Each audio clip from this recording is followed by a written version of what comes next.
За жал, вчера имаше навистина едно шокирачки вести во Тетово и во Прилепско село. Родител ги силувал своите деца, од каде во Прилепското село родителот неговите ќерки ги силувал 3 години. Педофилијата се почесто е во полициските билтени, половите действија, половото напаѓање, но некако како да сите така, дури и медиумите, сите ние го надминуваме. Што е потребно, дали некако застануваме на тој пат, дали сме откажани, што е потребно за да се спречи сета ова, мислам, најлоша појава во едно социјално општество? Оно што е најстрашно е полов напад на дете, сексуална злоупотреба, педофилија под формата родоскренавање. Инцест е една од најтешките форми што на дете може да му се случи, посебно од родител, близок пријател или пак роднина. Уште е поголема травма, затоа што тоа дете го сака најблискиот, а го силува. И во таа ситуација е многу блиску да има сигурно обкружување, односно другиот родител да ги следи знаците што се случува со детето да не молчи за ова и да пријави. За ваквите родоскренувачи и силувачи се бараме како прва детска амбасада во светот меѓуше и најстроги казни, секогаш сме барале од минимум 15 години и доживотна казна затвор. Посебно проблематични се кога ќе излезат од затвор, бидејќи најчесто и го повторуваат делото. Се сеќавате од времето се залагавме и за така наречената медикаментно-фармаколошка терапија, каде што се влие на нагонот или бидото на педофилот. Она што загрижува е да не се детето виктимизира дополнително, да биде под строг надзор на центрите социјална работа, да не се интервјуира повеќе пати за да не се стигматизира и виктимизира за тоа што му се случува. И може да замислите каква е травма кога детето треба да се врати во дома заедно со силувачот, а уште поголема травма е кога силувачот заедно со детето жртва на суд ги терат судиите да сведочат за тоа што се случило. Колку е сега максималната казна? И за родоскревнавање е истата максимална казна или е во ист член? Кривичниот законник предвидува 5 до 10 години, ние се залагаме за минимум 15 години.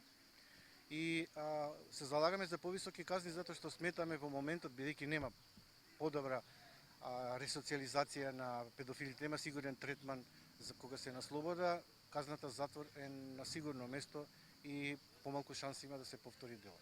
Го разгледував регистарот за педофили, не е нешто дополне, дали имате информации што се случува со регистарот за педофили, дали се допилнува, дали некој контактира, може да се добие таму? Немам информации дека регистарот за педофили е укинат, иако има тука одреден проблем, кога педофилот ја одлежува казната затвор, да не се виктимизира целото семејство ако се дознае кој е, ама органите, институциите, дури граѓански организации кои работат со деца треба да имаат увид за да знаат кого вработуваат во институцијата. Секако ние едно време се залагавме дури и за носење на локатори за педофилите кога ќе напуштат институција затвор, иако нема сигурен третман за ресоциализација и рехабилитација, така наречена бихевиорална когнитивна метода, тие кога повторуваат делото и затоа повторно ќе нагласам казната затвор, највисока можна казна затвор е најсигурна превенција. Што е со медикаментозната терапија? Дали таа значи дека ќе го намали целосно сексуалниот нагон на човекот кон децата и дали тоа е добро решение, иако не е тоа како некоја популарна мерка казна во Европската унија? Имавме борба како граѓанска организација која се бори за правата на децата со борците за човекови права кога се дебатираше дали ова доволно хумана мерка и дека педофилот дури да се стави под медикаментно-фармаколошка терапија, тој може на друг начин да го повреди детето. Вие знаете дека сега дури во една америчка држава, во Чешка и во некои други држави е воведена и физичката кастрација. Она што ние се залагавме како најминимално хумана мерка е медикаментно-фармаколошка терапија, така наречена хемиска кастрација, таа да биде задолжителна, не доброволна како сега, за да му се намали казната затвор и на тој начин да се стави неговото либидо и нагон под контрола. Затоа што во 70 до 80% рецидивистите се непоправливи и го повторуваат делото.